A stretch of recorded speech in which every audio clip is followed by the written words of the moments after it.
हमें telephone line पर join किया है जी सीनियर स्पोर्ट्स जर्नलिस्ट जनाब शाहिद हाशमी साहब ने। हाशमी साहब अस्सलाम वालेकुम।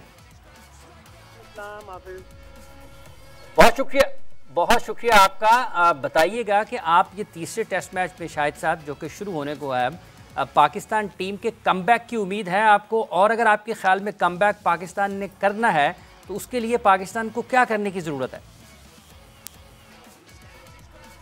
जिस तरह मेलबर्न की दूसरी इनिंग्स पाकिस्तान ने खेली वो बड़ी काबिल तारीफ है। अच्छा इंटेंट था, जीत के लिए गए, थोड़े से दूर रह गए। एक बड़ी इनिंग आ जाती, एक 150 रन की अगर 120-140 की पार्टनरशिप आ जाती, सबसे बड़ी पार्टनरशिप 61 रन की हुई, बड़ी पार्टनरशिप आ जाए, उसी पे बिल्डअप करें जिस तरह मेलबर्न में ख़त्म किया है। हेड हाई रख के खेलें, जिस तरह शान मसूद ने इनिंग्स खेली, जिस तरह सलमान आगा ने इनिंग्स खेली, जिस तरह रिजवान ने इनिंग्स खेली। हमारी बॉलिंग बहुत अच्छी रही, हमने 20 विकेटें ली, तो हम बिल्डअप कर सकते हैं। और सिडनी वो ग्राउंड है जहां पाकिस्तान ने आखिरी टेस्ट मैच 1995 दिसंबर में जीता था, और ये वो ग्राउंड है जो पाकिस्तान को सूट भी करता है। गो के अभी यहाँ पे बिल्कुल नई पिचेस रिले की गई हैं, आखिरी 5 में से 4 टेस्ट ड्रॉ हुए हैं। बारिश एक बड़ा फैक्टर रहती है पिछले 4-5 टेस्ट मैचों से, तो लेकिन उसके बावजूद सिडनी एक वो ग्राउंड है, अगर अच्छा सिलेक्शन कर लें, सिलेक्शन प्रॉपर होना चाहिए, 11 प्रॉपर प्लेयर खिलाएं जिनमें 4 से 5 प्रॉपर बॉलर्स हों और 6 बैट्समैन हो। अगर आपके 6 बैट्समैन कुछ नहीं कर सकते तो 7वां भी कुछ नहीं कर सकते। हाशमी साहब, ये जो आपने कहा कि अच्छी सिलेक्शन की ज़रूरत है, आपको क्या लगता है कि क्या उसमें रुकावट क्या है? मतलब कुछ दिफाई सोच है, या आप समझते हैं कि अपनी किसी एक शोबे को मजबूत करने की ज़रूरत है जिसकी वजह से हम अपने स्पेशलिस्ट के ऊपर समझौता करते हैं? पर्थ में आपने देखा कि कोशिश की गई कि 10वें नंबर पर भी कोई बैट्समैन हो, ऑलराउंडर 2 खिलाए, फ़हीम अशरफ और आमिर जमाल, वहाँ प्रॉपर बॉलर मीर हमजा अगर खिलाते तो फ़र्क आता। स्पिनर आपने मेलबर्न में भी नहीं खिलाया, ठीक है, आप लकी थे कि आपने मेलबर्न में स्पिनर नहीं खिलाया और आप टॉस जीत गए। अगर आप टॉस हारते तो आपको स्पिनर चाहिए होता है, इसलिए कि आपने आखिरी फिर बॉलिंग करनी होती है। वहाँ पे जो भी टॉस जीता है वो पहले बॉलिंग करता है। इसी तरह सिडनी में भी ज़्यादातर जो टीमें टॉस जीतती हैं वो पहले बॉलिंग करती हैं, इसलिए कि आखिर में जाके फिर आपको प्रॉब्लम ना हो और बड़ी लीड लेकर खेलें। तो सिलेक्शन में थोड़ा सा प्रॉब्लम हो रहा था। हर आदमी की अपनी सोच होती है, ज़ाहिर है डायरेक्टर जो है मोहम्मद हफीज़, उनकी अपनी सोच होगी, लेकिन सिडनी में आपको प्रॉपर अगर आपने सिलेक्शन की, आप टॉस जीत गए, टॉस बड़ा क्रूशल होगा, तो आप 1995 के बाद टेस्ट मैच जीत सकते हैं, पोजीशन में हैं आप। 2 बड़ी दिलचस्प सी चीज़ें हुई हैं, बल्कि दिलचस्प से ज़्यादा ये है कि एक हैरान कुन हुई है क्योंकि लोग तवक्को नहीं कर रहे थे। एक ये कि आरिफ हसन साहब ने अपने ओहदे से इस्तीफ़ा दिया है, POA के पाकिस्तान ओलंपिक एसोसिएशन के सदारत उन्होंने छोड़ दी है, और दूसरा उसके साथ साथ ये हुआ है कि पाकिस्तान हॉकी फेडरेशन में भी तब्दीली आ गई है और नए सदर साहब इस्लामाबाद में ही मौजूद हैं। वो आज उन्होंने फवाद साहब से भी मुलाकात की है, फिर जो वफाकी सेक्रेटरी हैं उनसे भी मुलाकात की है। तो ये जो 2 तब्दीलियां हैं, ये बड़ी तब्दीलियां हैं, आप इनको किस तरह से देखते हैं? नया साल है, खुशाइंद है कि बहुत अरसे से लोग जिन सीटों पर टिके हुए थे, 8 साल से खोकर साहब थे, तकरीबन 4 टेन्योर आरिफ हसन साहब ने की, तो खुशाइंद है, नए लोग आने चाहिए। और इसमें मिनिस्ट्री को जो IPC है इसको इन्वॉल्वमेंट रखनी चाहिए कि हर 3 साल पे देखे कि किस ओहदेदार के टेन्योर में खेल कितनी तरक्की की है उसने। अगर नई तरक्की की तो फिर उनको 3 साल बाद हटा दें। 3 साल से ज़्यादा टेन्योर होना ही नहीं चाहिए। अगर किसी के गेम ने तरक्की की है तो उसको सेकंड टेन्योर दें, वरना फिर सेकंड टेन्योर भी ना दें। और हॉकी के लिए तो बहुत सारी दुआएं, हमने अपना बचपन देखा है, जब हमने अपने बचपन में पाकिस्तान की डोमिनेंस देखी है, किस तरह पाकिस्तान ओलंपिक्स और वर्ल्ड कप जीता था, वो सारी चीज़ें ख़राब हो गई। इंडिया की जो ब्लूप्रिंट है उसको अपनाना होगा। उन्होंने जूनियर लेवल से अपनी हॉकी सही की। अगर हम इसी तरह पड़े रहे कि हम शॉर्ट टर्म गोल्स रखे रहे तो हम कभी भी हॉकी को सुधार नहीं सकते। शॉर्ट टर्म गोल्स बिल्कुल भी नहीं होने चाहिए, लॉन्ग टर्म गोल हो और उसमें जूनियर लेवल से आप हॉकी को उठाएं। जूनियर्स को फिर सीनियर में ना खिलाएं, और फिर सीनियर को इसी तरह जब एक दफ़ा सीनियर खेल लेते हैं उनको फिर जूनियर खिलाना शुरू कर देते हैं। तो हॉकी में बड़ी एफर्ट चाहिए। अल्लाह करे हमारी दुआएं हॉकी के साथ है, हमारा कौमी खेल। एक खबर आज और भी आई है कि हफीज़ साहब ने अपनी फ़्लाइट मिस कर दी, और ये उस दौर में हुआ कि जब खिलाड़ियों पर थोड़ी सख्तियाँ हो रही हैं इस हवाले से कि अगर कहीं ना कहीं अगर उन्होंने कोई एक कवायद व ज़वाबित उनकी खिलाफ वर्जी की तो आपको जुर्माना होगा। आपको लगता है कि कहीं ना कहीं ये ज़रूरत से ज़्यादा सख्तियाँ हैं, और इस खबर को आप कैसे देखते हैं? फिर आपको लगता है कि पाकिस्तान सुपर लीग के मामला अच्छे अंदाज में आगे बढ़ रहे हैं, या PSL के ऊपर भी कहीं ना कहीं उसके जो ख़तरात हैं साए उसके गहरे हो रहे हैं? देखिए ह्यूमन एरर है, एक दफ़ा का जो होती है उसको गलती कहते हैं। अगर बार बार करेंगे हफीज़ तो वो हैबिट हो जाएगी। ज़ाहिर है अपनी फैमिली के साथ गए, फैमिली के साथ कहीं बैठे होंगे और फ्लाइट मिस कर दी, उनको टाइम का शायद अंदाज़ा नहीं हुआ। और जिस तरह की ये जुर्माने वगैरह हैं, टाइट करके रखें प्लेयरों को, प्लेयरों की परफॉर्मेंस पे उनको अकाउंटेबल बनाएं।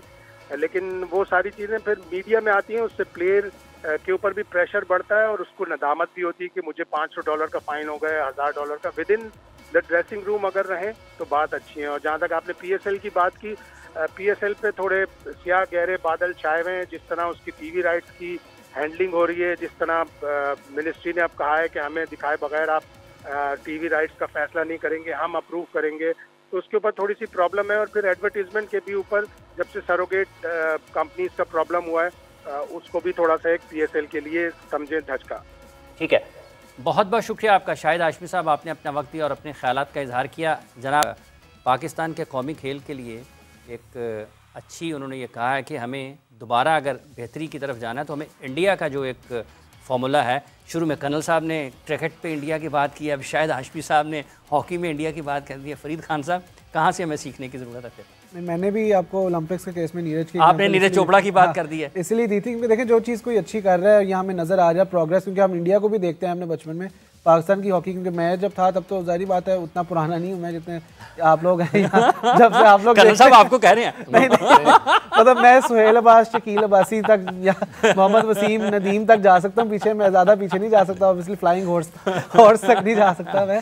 लेकिन मेरा ये कहने का मतलब है तब भी इंडिया के साथ पाकिस्तान कम्पीट करता था और मैचेस निकालता था और जीतता भी था। और यहाँ पर भी इवन जो हमने देखे हैं नेशनल स्टेडियम में मैचेस, और मतलब पाकिस्तान की हॉकी का मेयार ही डिफरेंट था। हाँ, ये आप कह सकते हैं कि ऑस्ट्रेटफ आई, नेशनल ग्रास से हॉकी हट गई, फिर हमने कैचअप नहीं किया मॉडर्न डे जो हॉकी थी उसके साथ, या जो भी आप कह लें। लेकिन जो अभी शाहिद भाई ने पॉइंट उठाया कि इवन सीनियर्स जो हैं वो जूनियर्स में खेल रहे थे, आपके जूनियर की टूर्नामेंट में अगर आप देखें जो अभी हॉकी की आप खेल रहे थे, वहाँ पर आपके अच्छे खासे सीनियर प्लेयर्स खेल रहे थे, और वहाँ पर अगर आप किसी को हरा देते हैं या क्लोज जाते हैं, बाद में आप उस रिजल्ट को सेलिब्रेट करते हैं, तो पता चलता है जब सीनियर लेवल पे आप वही प्लेयर्स खेल रहे हैं अपने सीनियर्स के साथ या उन प्लेयर्स के साथ जो उनके हरीफ हैं, तो वहाँ पर हम स्ट्रगल करते हैं।